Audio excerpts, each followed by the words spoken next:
पाण्यामध्ये असेल त्या सगळ्या गोष्टीचे पंचनामे होतील. पाण्यातच ज्याच्या पाण्यामुळं नुकसान झालेलं आहे पिवळं पडलेलं रान. अरे इकडेच अधिकारी तिथं थांब ना.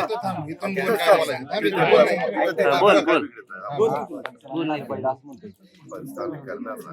थोडं पहिल्यांदा जी माणसं पाण्यात अडकलेली आहे त्यांना बाजूला काढणं, पाण्याने वेळ घातलाय गावाला, त्याला पहिल्यांदा कसं रस्त्याने जोडायचं ते आपण पहिलं करतोय.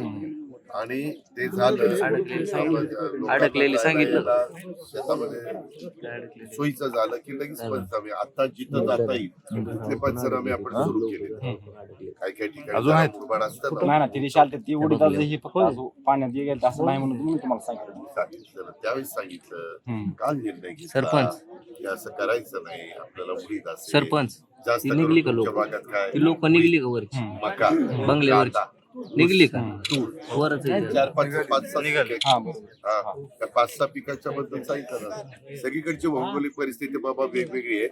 इथली परिस्थिती तुमची वेगळी आहे. त्या पद्धतीनं आपण करू. आम्ही तशा प्रकारच्या सूचना केलेल्या आहेत. ओके.